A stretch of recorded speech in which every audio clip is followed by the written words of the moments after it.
What if you could save hundreds or even thousands of pounds in 2025 just by tweaking a few small habits? Today, I'm sharing 25 simple but powerful frugal habits that will help you save money while still enjoying your life. And don't worry, because I'm going to answer some of the most common questions that you may have, like where to start, how to keep motivated, and how to find that balance between saving and spending.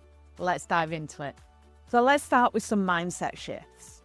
The first one is to track every penny. And don't panic if you've never tracked your expenses before, because it's not difficult. You can start with just a pen and paper or a simple spreadsheet, or you could use something like my Ultimate Wealth Planner, which is what I use every month.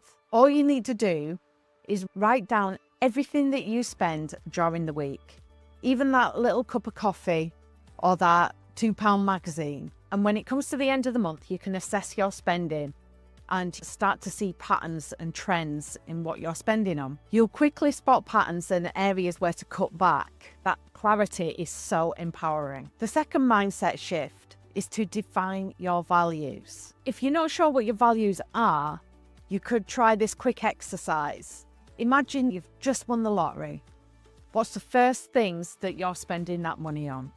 That's often a big clue on what you value most. For me, it's traveling and spending quality time with loved ones. If you'd like to go more in depth into your values, there's a free workbook in the description that will help you define your top values and design a life that works for you. Once you've figured out your values, it's easier to cut back on the things that don't align, like spending on trends or things that don't bring you lasting joy. The third mindset shift is to set clear financial goals. The key to setting goals that you'll actually stick to is to keep them specific and realistic. Instead of just saying, I want to save more, say, I'll save £50 a week into an emergency fund until I get £5,000. Then break it down into manageable chunks and track the progress. It feels amazing to hit those milestones. And don't forget to treat yourself along the way. A little treat here and there really does go a long way to keep you motivated. The fourth mindset shift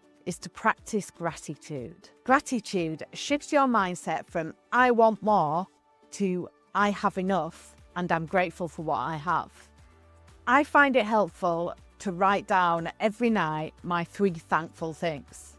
So that's 3 things that have happened throughout the day that I am thankful for. It can be as small as a sunny morning, which doesn't happen often here in Manchester, or a great chat with a friend. When you're content with what you already have, you'll feel less tempted to buy new things that you don't really need. Following along those lines, the fifth mindset habit is to embrace delayed gratification. I know some of you are thinking, does this really work? What if I just end up buying it anyway?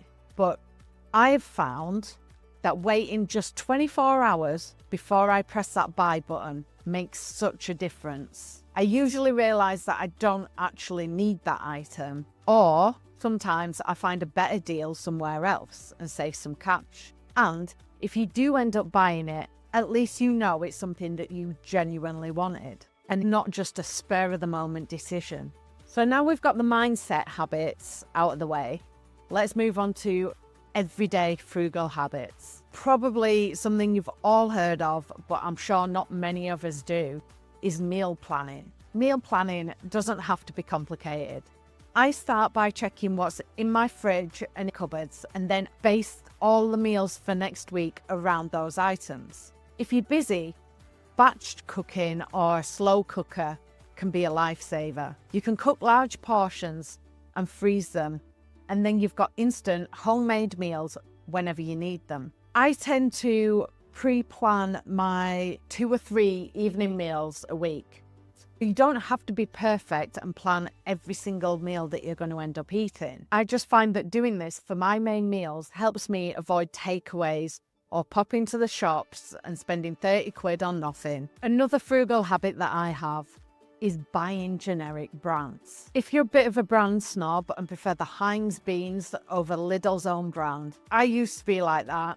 until I realised that most supermarket brands are all made in the same factory anyway. So buying the no frills version, you'll pretty much find the same as the supermarket's own superior brand. If it seems a bit daunting, start with 1 or 2 items in your weekly shop and see if you notice the difference. I bet you most of the time you won't, but your wallet will know. And if you don't like it, it's fine, just switch back. But you never know, you might find a new few staples. Whenever I'm buying something online, I use cashback sites, especially for big purchases like a new phone contract, a holiday, or a big ticket item. Always check to see if you can get some cash back on these things. I recently just got 30 quid cash back when I bought my new washing machine. It's like getting free money for just being a little bit more intentional. I also try to limit eating out. If you love eating out but you feel like it's draining your budget, set a rule to limit it to special occasions or once a week. This way, you'll enjoy it more because it's more of a treat when you do. Another frugal habit that I've developed over the years is just drinking tap water. It sounds simple, but switching from bottled water to tap water has saved me a fortune. If you don't love the taste, or you're one of those people who think that they can tell the difference, invest in a water filter, because that way it's still so much cheaper in the long run, and it's so much better for the environment. I've switched all my light bulbs in my house to LED light bulbs. It might seem more expensive up front, but they last so much longer and they use so much less energy. Over time, the savings on your electricity bill will add up. So yes, it is worth it. I also unplug all my appliances. Even when appliances like your TV are off, they still consume energy. So make it a habit to actually unplug or switch off at the plug your TV, chargers, or any other appliances that could be consuming electricity while they're in sleep mode. It's a small effort, and over time, the savings really do add up. I feel like I bang on about this all the time, but audit your subscriptions. Go through your bank statements and find any subscriptions that you're not using. If you start tracking your spending, these will automatically come to the front for you. Do you really need those 5 streaming services? Probably not. Cancel the ones that you're not using at this point in time. You can always cycle them like I do. When you're watching a show with one streaming platform, cancel all the others and just use that one for the month. Then switch it up. Another expensive habit is transport. Fuel and parking costs really add up. So if you can carpool or even switch to public transport, you could end up saving a small fortune. I know that I go to a park and ride every time I want to go into the city centre and just get the tram in. The tram fees are way cheaper than just driving in and parking. Another frugal habit that we all know, but most of us never do, is go shopping with a list. Going to the supermarket without a list is dangerous. You'll end up buying things that you didn't even know you needed. Write a list, take it with you, and stick to it. Also, never go and do a food shop whilst you're hungry. It's just a recipe for disaster. Another frugal habit that I have is shopping second-hand. Second-hand shopping is like a treasure hunt. Platforms like Vinted or even your local charity shop are gold mines for great deals. I've found so many amazing things for a fraction of the real cost, and I still wear them all today. Plus, it's so much better for the environment. Another thing that I do is wait for the sales, especially for my big ticket items, as these often go on sale, whether that's Black Friday, end of clearance sales, or January sales. Patience really does pay off. Another thing that I do is to use coupon codes. This can be a bit tricky because you don't want to be buying something that you wouldn't buy just because you've got a coupon for it. But if it's something that you need and it's on your shopping list, make sure that you use that coupon. And if you're buying something online, spend 2 minutes just before the checkout to search online and see if you can get any discount codes. Just a quick Google and you could end up saving 10% on something. I know I've done this over the years and I must have saved hundreds. I also try to buy in bulk.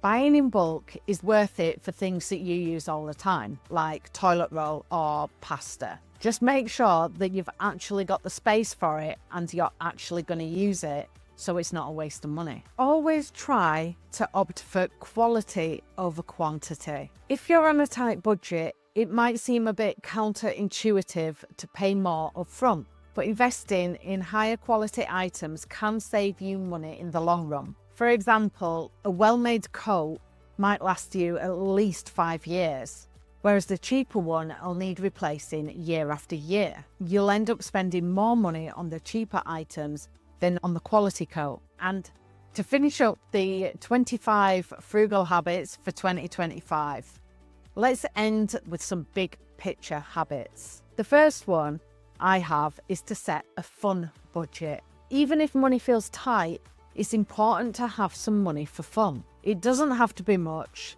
just 10 quid for a coffee and cake with your friends, or even a new book. It can make all the difference and keep you going.